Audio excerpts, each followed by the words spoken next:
When I was a kid, I'd lie on my back in a dark bedroom and knuckle my eyes to see the flashes of light. There was no actual light, of course, but by rubbing, I could create my own light and visions. It was like ripping the end from a roll of friction tape and making the sparks fly.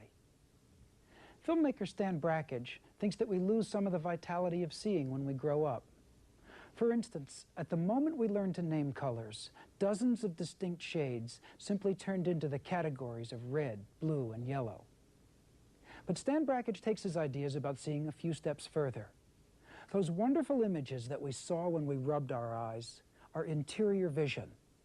As Brakhage says, his films show us what thought looks like. Stan Brakhage isn't your garden variety filmmaker. You won't see his films play at the local shopping center. Most of them don't tell stories. But he's one of the most influential filmmakers in the world. His films play at museums, art galleries, on college campuses, and at the best film festivals. Werner Herzog, the famous German director, has said that seeing Brakhage's films changed his life. Stan Brakhage's films are like poetry or music. It's a different game from the one played in Hollywood. And it's a beautiful and exciting game.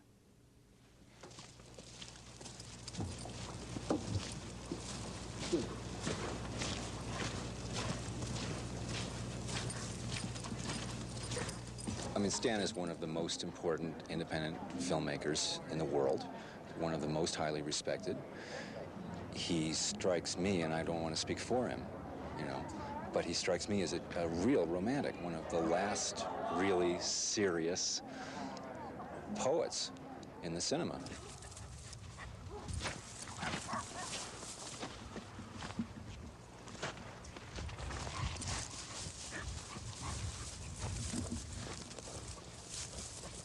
Sometimes it seems like a Brakhage film goes by so fast that you don't really have time to react to it, and you have to see it again or close your eyes and replay it. It's that kind of film.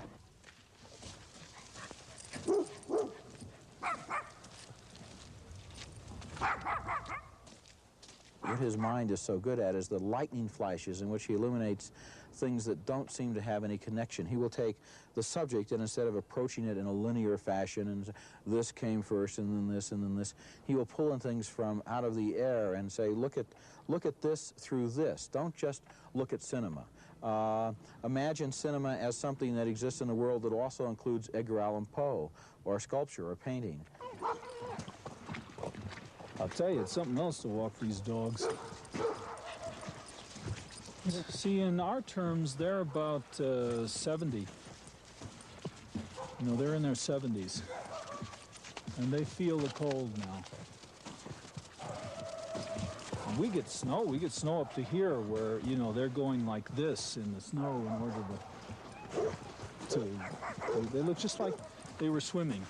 They go up and down like this and through the snow to make any progress at all.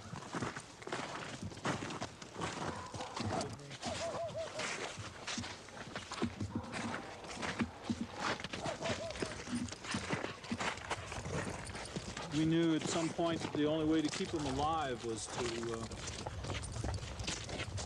dog walk them. Same as if we were in New York City or something, you know? Take them out on a leash.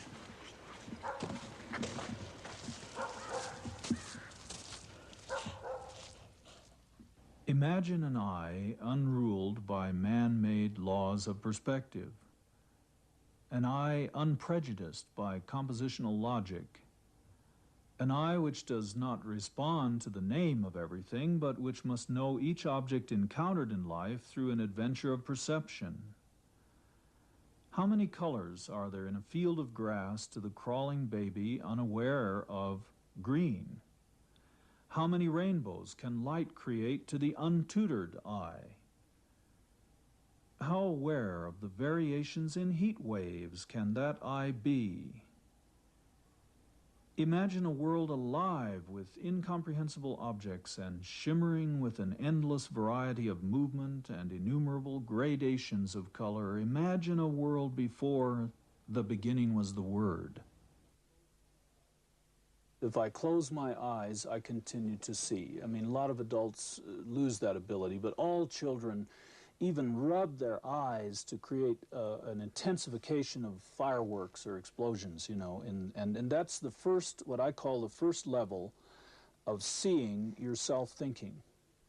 And then you see what people would call abstract, which is why most adults forget it, you know. It won't help you get a job or anything to see abstractly, like they say.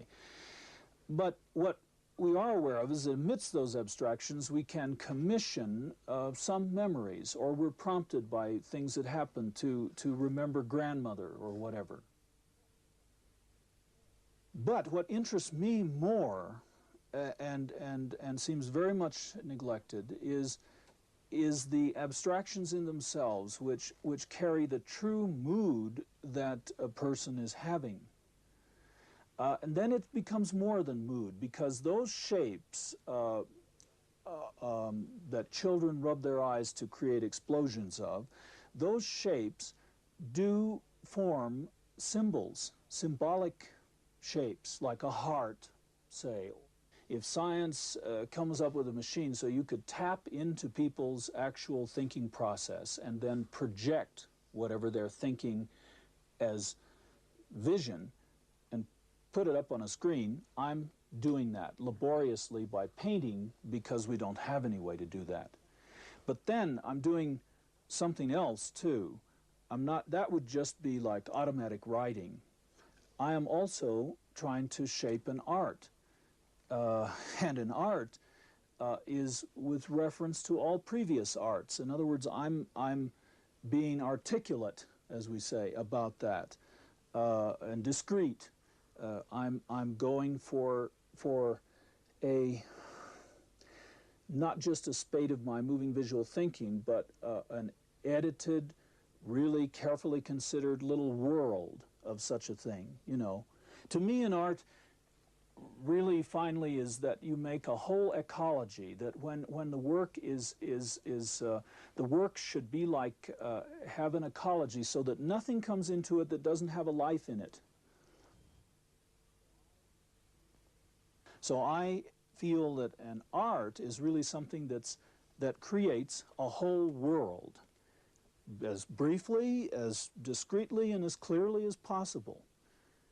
So I'm doing those two things. One, showing you my thinking, my feelings about hell, purgation, and existence's song, and my feelings, and then I'm showing you those feelings shaped into a world.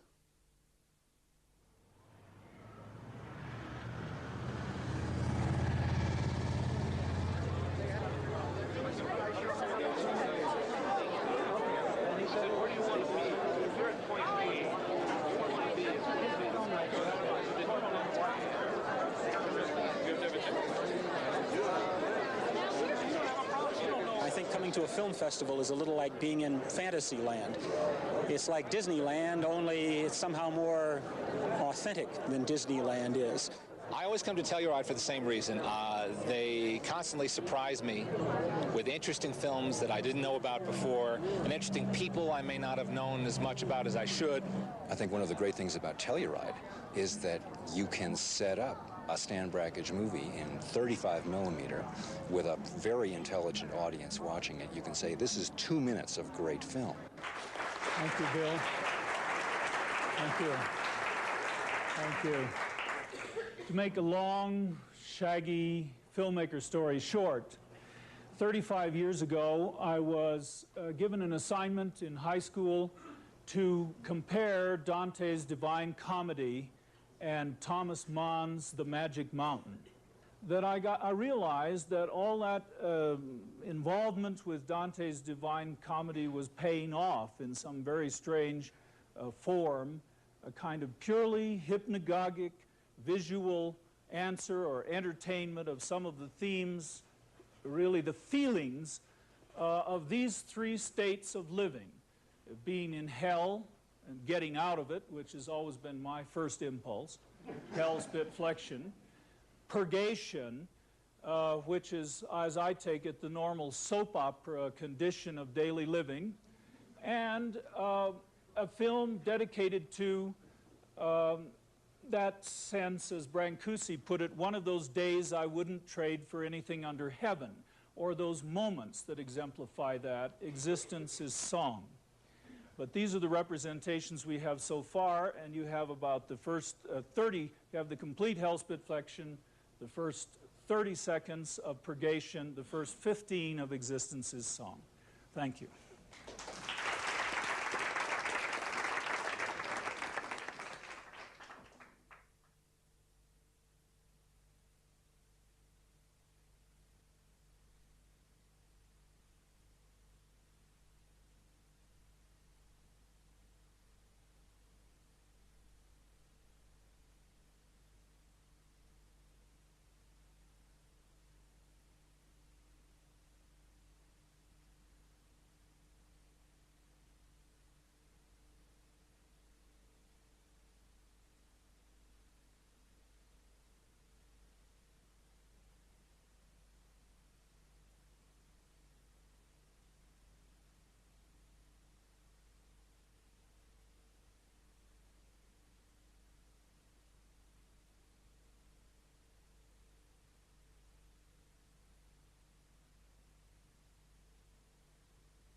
The first time I scratched my name was because I couldn't afford to have titles made.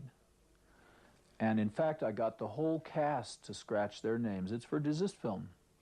Everyone had to scratch this leader, and I don't know how I thought of such a thing. I mean, I was just desperately had the problem, how am I going to, without spending money on titles, get titles on this film? I kind of liked that, and it took me years to figure out why I liked it, but one of the important things is that it immediately gives whoever's looking at that film the actual beat of the film, the bass beat, because it reflects in the flickering of that scratch 24 frames a second, or 18 if they're running it at that speed. And they start, first of all, with a sharpened attenuation, like they have to work a little to read it. And they have to, and then they feel this pulse. It puts a viewer immediately sharpened to see a film.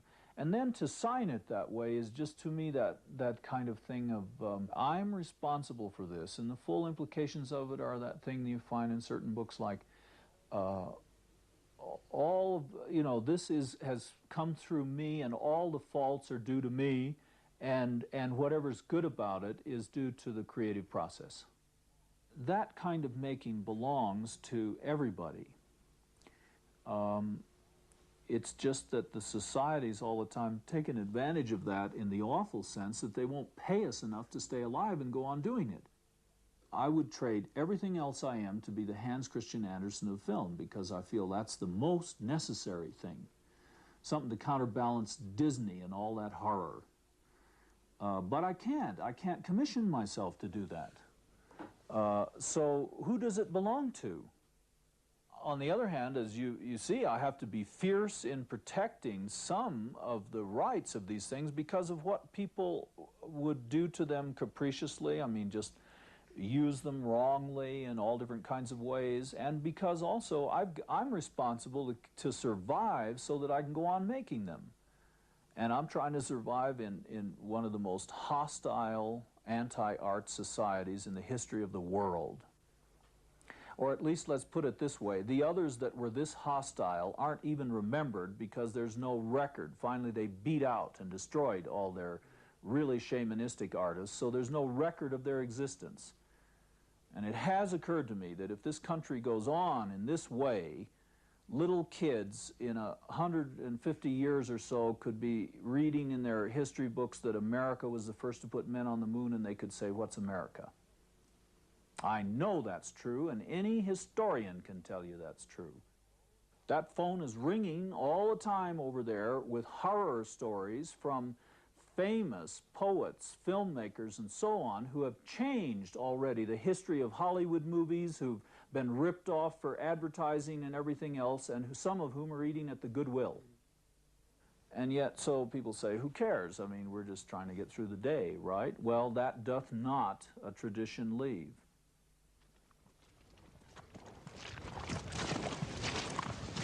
When we first moved here, we had cows ranging loose here. We had a bear, mountain lion. It's all gone, you know. Had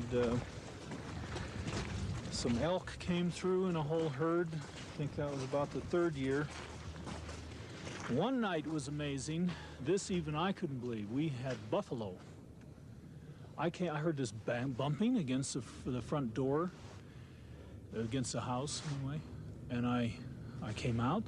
Here were like 13 or 14 buffalo. Now that is something. This was late at night, full moon night, and these big, huge buffaloes standing there. And so I followed them quite a ways down the road, and I woke up the old guy that lived there. He was in his 90s, and he came out, and he came out in his long nightgown, you know. And we stood there. Come on, boys. And then Jane was coming back from town and drove up, and it was one of the most magic moments in the world. Turned out these buffalo had been shipped up here, I don't know, for some tourist purpose or other, and they escaped, and they were ranging free over this. We often had cows like that coming up, and all that's left are the coyotes, because people have come in, driven, you know, made more and more noise, and shot and killed a lot of them. All the buffalo were shot because people couldn't figure out how to herd them together and get them back, so they just shot them. We're tied to all these things, you know. It isn't going to take a nuclear war to destroy human life on Earth. I mean, you just break down all these chains sufficiently, and we're done for you. Like they're cutting down the Amazon basin trees now, you know, and that they won't come back, you know. You can't really hope to raise them up again. And they're supplying a lot of the world's oxygen. People don't think about that.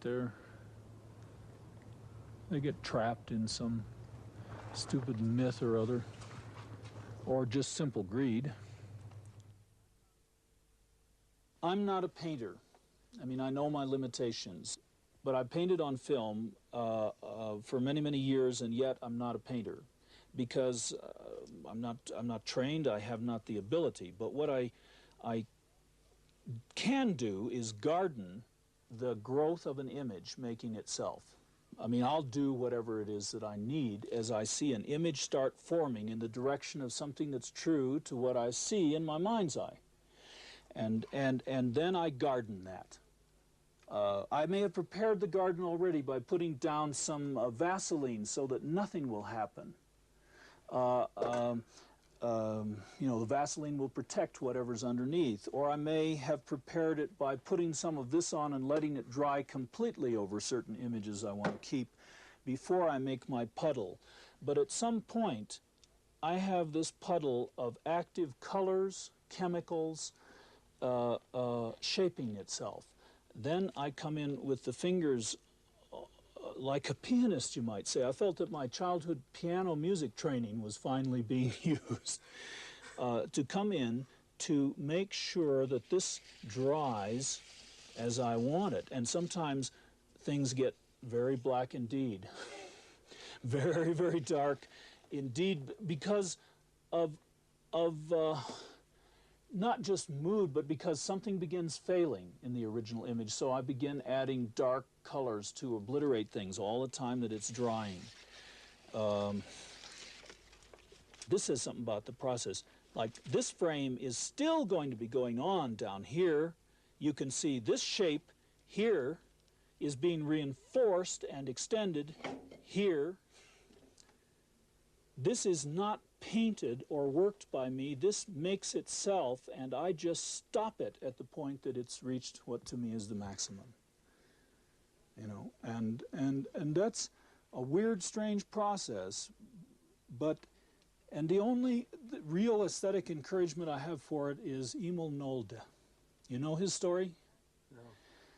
Well, Emil Nolde was forbidden to paint by the Nazis.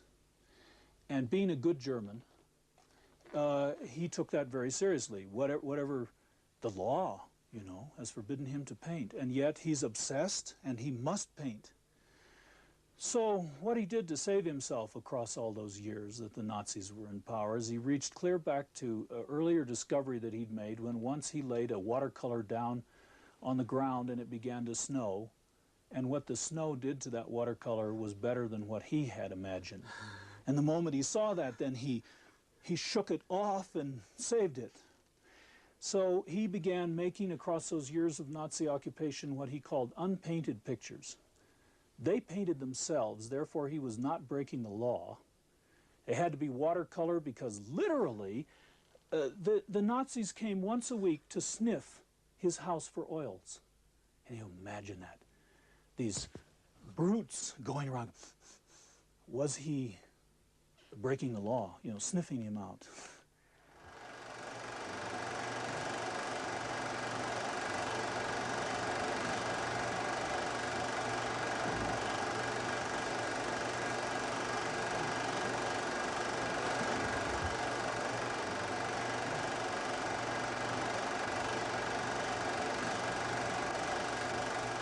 Now, I mean, you can actually tap your feet to this.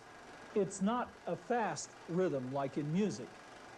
It's very, very slow. It's like music, early music, like Ambrosian chant or something like that, or even earlier than that.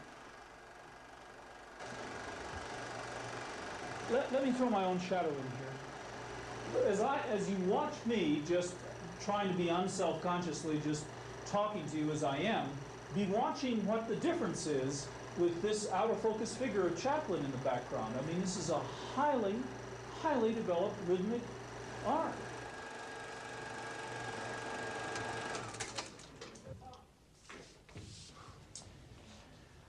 Okay. Education is, to me, among many other things in the society, like a salmon run. For some people, it must be done. It is the best route. But they are beating their way upstream.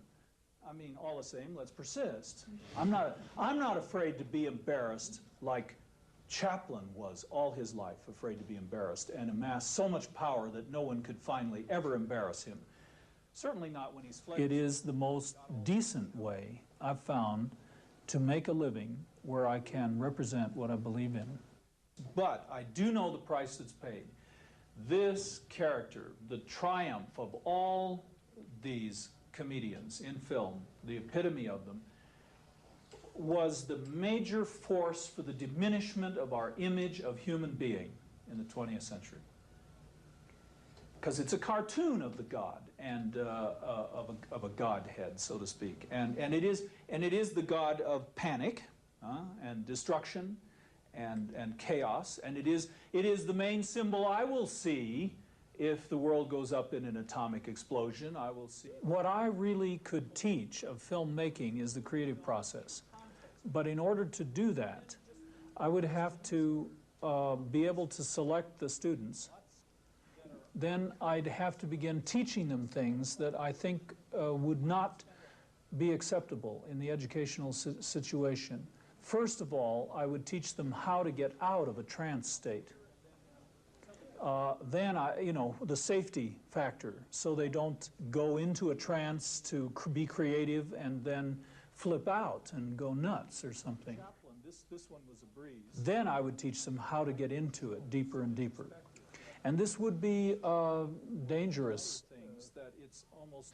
but if the society cared about the arts, I never did think it would be more dangerous than football or maybe chemistry class, but the society accepts the risk of chemistry class, that someone might get hurt, blown up or whatever, or of football, heaven knows, with all the obvious injuries. But the society doesn't have that sense of the creative process.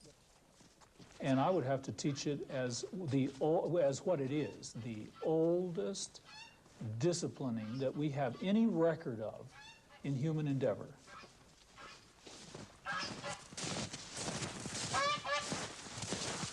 Wonk, wonk, wonk, wonk, wonk, wonk, wonk, wonk, wonk.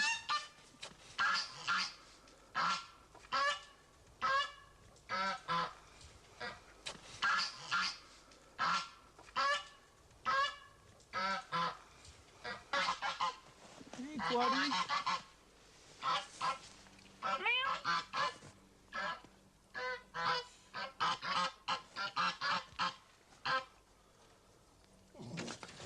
Oh, that was bad.